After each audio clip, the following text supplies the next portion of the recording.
안녕하세요, 장혜택입니다. 1년 전에 자동차 싸게 사는 방법 1탄 요거 보내드렸는데, 요거를 8.6만 회 많이 보셨는데 후속편을 제가 이제 만드네요. 여러가지 사건들이 있었습니다. 뭐 이상한 분들도 많이 막 찾아오시고 그래가지고 이걸 2탄을 만들까 말까 그냥 포기할까 만드는 게 좀 늦어지기도 했고, 이게 또 후속편 정도도 아니에요. 그냥 좀 그렇습니다. 이게 좀 얘기하기가 좀 조심스러운 게 상당히 많네요, 이게.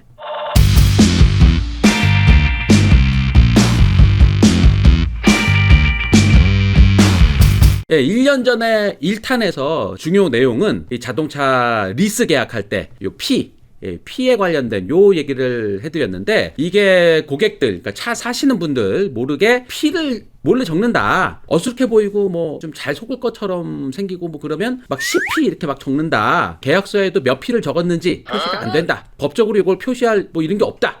고객들은 이걸 모르고 매월 리스료를 내게 되는 건데, 요 리스료에 요 피 적은 게 48개월 리스료 했다 그러면은 48분의 1씩 이렇게 나눠서 리스료가 더해져서 내는 거예요. 요런 얘기를 해드리면서 뭐 이렇게까지 속이지 말자, 이러지 말자, 그냥 당당하게 돈 벌자, 뭐 요런 얘기를 했었죠. 참고로 요 피라는 거는요, 퍼센트 얘기예요. 퍼센트. 딜러가 8피를 적었다 그러면은 리스료의 8%를 자신의 수수료, 수고비 요걸로 적었다는 거예요. 그러니까 1억짜리로 치면은 8피 적었다 그러면은 800만 원 요거를 내 수고료로 이렇게 슬쩍 챙겼다라는 얘기입니다. 수수료는 차가 딱 출고가 되면서 해당 리스 계약이 이렇게 성사가 되면은 해당 리스사, 금융사에서 금융 알선한 사람에게 일시불로 800만 원이 이렇게 입금이 되는 구조예요. 그래서 요런 얘기를 제가 해드리고 나서 1년 동안 어림잡아서 한 30분은 되시는 것 같은데, 이런 분들이 이제 왜 우리 영업비밀 이거를 네가 막 폭로를 해? 비디오토 얼마 버는지 폭로하면 너 가만히 있겠냐? 뭐 이런 격한 어투로 이렇게 막 이메일 보낸 거, 막 카톡도 오고 막 문자도 오고 막 솔직히 좀 무섭기도 했어요. 이거는 정의를 위해서, 진실을 위해서 이게 살아보려고 꽤 오랜 시간 동안 했었는데, 그러다가 뭐 회사도 날리고 졸지에 실직자가 되고 뭐 실업급여 받으면서 살았던 게 불과 3년 전입니다. 그때 제가 이 사회의 정의란 무엇인가, 정의가 진짜 이 사회에 있기는 한가 고민을 하면서 그냥 입 닫고 폭로하고 뭐 이런 거 그만하고 남들 듣기 좋은 얘기들, 예민하지 않은 것들 얘기는 하면서 그냥 적당하게 살자, 이렇게 결심을 한 게, 이게 얼마나 지났다고 또 이상한 짓을 이거 딜러들 피 적어서 이렇게 하고 이런 걸 왜 또 하냐 이런 생각이 들고, 또 저희 어머니도 너 왜 자꾸 또 그런 거 하냐, 네가 힘도 없고 막 그러면서 자꾸 왜 그런 거 자꾸 뭐 바로잡을 이런 생각을 하고 그러냐, 이제 좀 원만하게 좀 살아, 요렇게 하셨던 말씀이 아직도 귀에 많이 아른거리고 어머니 생각도 나고 그러네요.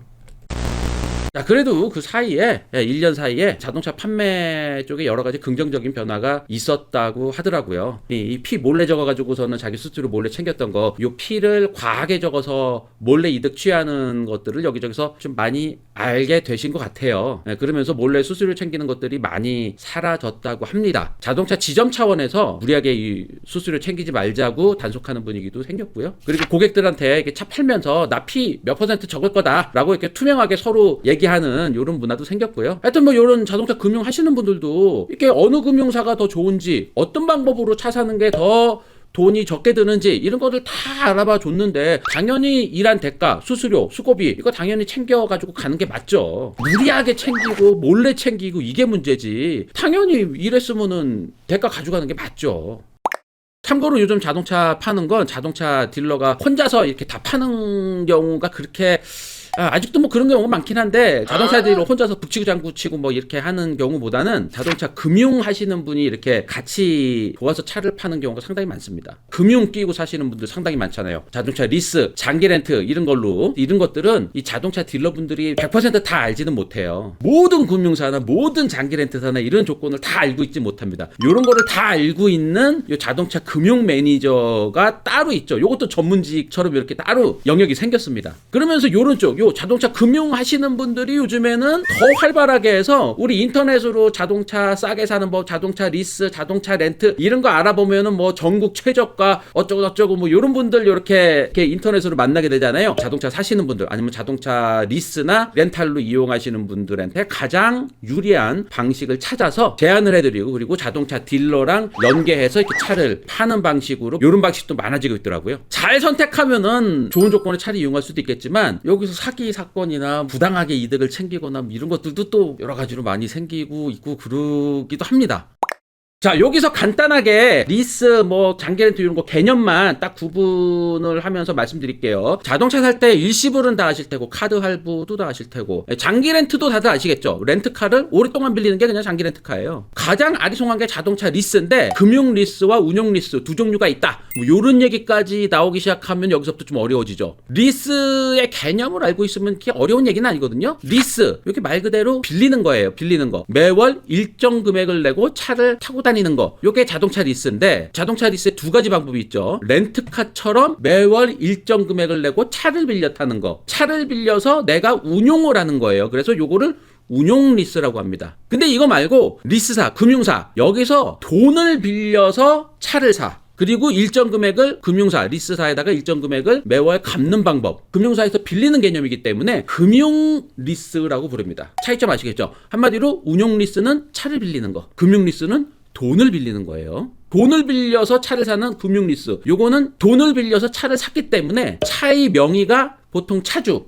돈을 빌려서 차를 사고 차를 타고 다니는 차 주인이 자동차의 명의자가 됩니다. 그 차를 타는 사람에게 자동차 재산도 잡히죠. 근데 운용 리스는 차의 명의가 일단 금융사 쪽으로 잡혀요. 금융사 쪽에서 차 등록도 하고 등록비도 내고 그리고 어떤 경우에는 자동차 유지관리 같은 것도 금융사 리스사 쪽에서 하기도 하거든요. 네, 그러니까 운용 리스 그러면은 차를 빌려 타는 금액 외에 차를 유지 보수하고 차의 등록 비용 이런 것들도 다 이렇게 녹아져 있는 운용 리스료로 매월 금융사에 입금을 하게 됩니다. 아무래도 운용 리스로 하게 되면은 차를 좀 편하고 부담 없이 운용하는 대신에 이제 리스 금액은 좀 더 많이 잡히게 되죠. 하여튼 이런 것 때문에 금융 리스를 주로 하는 금융사의 수익률은 그리 높게 찍히지 않습니다. 근데 운용 리스를 많이 하게 되면은 리스금 전체가 다 수익으로 찍혀요. 근데 금융사, 리스사의 수익률이 많이 찍힌다 그러면은 이 금융사가 수익을 많이 챙기는 금융사네. 수익률이 낮은 금융사는 좀 소비자 친화적이고 돈을 좀 더 적게 뜯어가고 이런 금융사인 것 같은 인상을 주죠. 네, 근데 그거 아닙니다. 그냥 회계상의 차이일 뿐이에요. 근데 요거를 잘못 오해를 해서 요거 관련해서 약간 좀 이렇게 이상하게 기사를 쓰시는 분들도 있고요. 그러니까 요 수익률이 안 좋으니까 너한테도 수익을 좀 덜 가져가는 리스사야. 그러니까 여기 리스사를 선택을 해. 요렇게 알선하시는 분들도 계시다고 해요. 제가 이게 특정 리스사나 뭐 이런 거를 말하면은 괜히 이렇게 광고처럼 보일 것 같아가지고 말씀드리기가 좀 뭐한데, 하여튼 수익률이 안 좋은 리스사를 자꾸 권하면서 좀 생소한 이름의 리스사 쪽으로 자꾸 유도를 하는 뭐 이런 분들이 계신데, 아직까지 뭐 일이 터지거나 그런 거 아니라서 확실히 말씀드리기는 좀 그렇습니다만, 수익률이 안 좋다고 해서 좋은 리스사가 아니에요. 운용 리스를 많이 하면은 수익률이 많이 잡히는 것일 뿐입니다. 그리고 리스사 선택하실 때는 너무 생소한 데다가 하시면 아무래도 좀 리스크 있을 수밖에 없어요. 같은 금액이고 또 별 차이 안 난다면은요, 좀 익숙하게 좀 많이 들어본 리스사로 하시는 게 여러 가지로 안전하죠.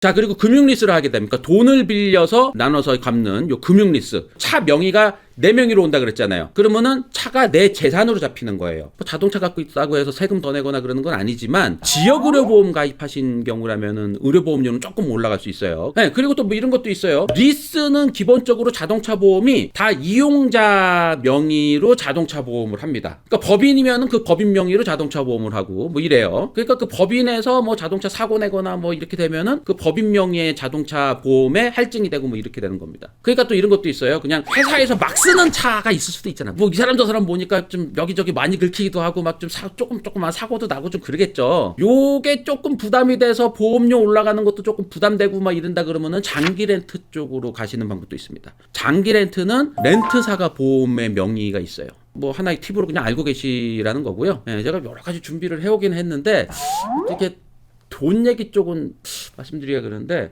하여튼 요거는 또 알고 계셔야 돼요. 요거는 확실히 알고 계셔야 돼요. 자동차를 구입을 할 때 돈을 어디다 입금을 하시잖아요. 뭐 계좌로 이체를 하거나 뭐 이렇게 뭐 카드로 결제를 하거나 뭐 이랬을 때 언제든지 자동차 회사의 명의나 아니면은 금융사의 명의랑만 거래를 하셔야 됩니다. 생소한 이름의 계좌를 주면서 뭐 이 계열사니까 일단 여기로 입금을 하라 이러면 이거는 개소리입니다. 이건 사기예요. 언제든지 자동차 회사의 명의나 해당 리스사, 해당 렌트카 회사 여기랑만 거래를 하셔야 됩니다. 일단 제 명의로 뭐 넣어주시고요. 요거를 제가 일괄 처리할 거니까 이거 개소리입니다. 이거. 그래서 오늘 좀 약간 찜찜하긴 한데 오늘 여기까지만 하겠습니다. 이게 돈 얘기 나오면 약간 자신감이 좀 떨어지고 제가 전문 분야도 아니고, 근데 오늘 여기까지만 드리겠습니다. 고맙습니다. 오토 1딜 미디어 오토 미디어